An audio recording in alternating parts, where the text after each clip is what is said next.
বন্ধুরা, নতুন একটা তাৎক্ষণিক ভিডিওতে আপনাদের সবাইকে আমন্ত্রণ জানাচ্ছি। শাহবাগে ছাত্রদল ছাত্র শিবির মুখোমুখি, থানার ভেতরে মোসাদ্দিকের উপর হামলা, জুবাইরের উপর হামলা।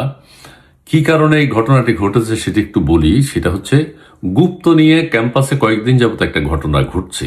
শিবির মাইন্ড করেছে গুপ্ত বলাতে। গুপ্ত এবং জাইমা রহমানকে কটূক্তি করার প্রতিবাদে ছাত্রদল শাহবাগে একটা অনুষ্ঠান করছে, প্রতিবাদ। ঠিক আছে, এটা স্বাভাবিক। ছাত্রদল এখন সরকারি দলের সংগঠন, ছাত্রদল ক্যাম্পাসে করতে পারে নাই, কিন্তু শাহবাগে করছে, কর্মসূচি দিয়েছে। সেই কর্মসূচিকে ঘিরে জিহাদি জোশ নিয়ে মোসাদ্দেক এবং জুবাইরের নেতৃত্বে আর একটা মিছিল এসছে, ডাকসুর সদস্য যারা। ঠিক আছে, সেখানে তখন উত্তপ্ত পরিস্থিতি তৈরি হয়েছে এবং ছাত্রদল ছাত্র শিবির মুখোমুখি হয়েছে। কি হয়েছে ঘটনাটি আমি পুরোটা আপনাদেরকে বলবো।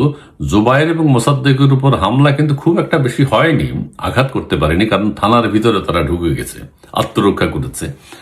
থানার ভিতরেও কিছু কিল ঘুষি চলেছে, কিন্তু তারা বেশি আহত হয়নি। আমি আবার হেডলাইনটা আপনাদের সাথে একটু শেয়ার করি। শাহবাগে ছাত্রদল ছাত্র শিবির মুখোমুখি, থানার ভিতরে মোসাদ্দেকের উপর হামলা। এটা কালের কণ্ঠ থেকে পড়ছি। শাহবাগ থানায় ছাত্রদল ছাত্র শিবিরের উপরে ধাওয়া পাল্টা ধাওয়া হয়েছে। এক পর্যায়ে থানার ভেতরে ঢুকে ঢাকা বিশ্ববিদ্যালয় কেন্দ্রীয় ছাত্র সংসদ ডাকসুর সাহিত্য ও সাংস্কৃতিক বিষয়ক সম্পাদক মোসাদ্দেকের উপর হামলার ঘটনা ঘটে। মোসাদ্দেক মিন ইউরেনিয়াম মোসাদ্দেক, আমার উচ্চারণ হচ্ছে না। থানার ভেতরে ডাকসুর আরেক নেতা এবি জুবাইরও আটকা পড়েছেন। জুবাইর চিনেছেন, ওই যে শিক্ষকদের লাঞ্ছনাকারী হিসেবে পরিচিত। ক্যাম্পাসে গুপ্ত রাজনীতি ও জাইমা রহমানকে কটূক্তির প্রতিবাদে সন্ধ্যায় শাহবাগে অবস্থান নেন ছাত্রদলের কর্মীরা। অত্যন্ত স্বাভাবিক, ছাত্রদল কিন্তু তাদের আহামরি কোনো ভূমিকা দেখায়নি। গত 2 মাস হয়ে গেছে সরকার ক্ষমতায় এসছে, কিন্তু তারা ক্যাম্পাসও যায়নি। চট্টগ্রাম ক্যাম্পাস, ঢাকা বিশ্ববিদ্যালয় ক্যাম্পাস তারা দখল করেনি। এখনো তারা শান্ত ভদ্রতার পরিচয় দিচ্ছে। কিন্তু শিবির যেভাবে উত্তক্ত আচরণ করে, তারেক রহমানকে নিয়ে যেভাবে কথা বলে, তিনি এখন প্রধানমন্ত্রী, তাকে নিয়ে যেভাবে কথা বলে, সেইভাবে ছাত্রদল কিন্তু তাদের অত প্রতিবাদী হচ্ছে না। কিন্তু একটা কর্মসূচি তারা পালন করেছে আজকে শাহবাগে। সেখানে ডাকসুর ওই সদস্যরা জিহাদি জোশ নিয়ে এসছে, যে দেখিয়ে দিব। এক পর্যায়ে এবি জুবাইর ও মোসাদ্দেকের নেতৃত্বে ছাত্র শিবিরের কর্মীরা ঘটনাস্থলে গেলে, চিন্তা করেন কি সাহস, 2 পক্ষের মধ্যে ধাওয়া পাল্টা ধাওয়া হয়। হামলার মুখে থানার ভিতরে আশ্রয় নেন ডাকসু নেতা মোসাদ্দেক এবং জুবাইর।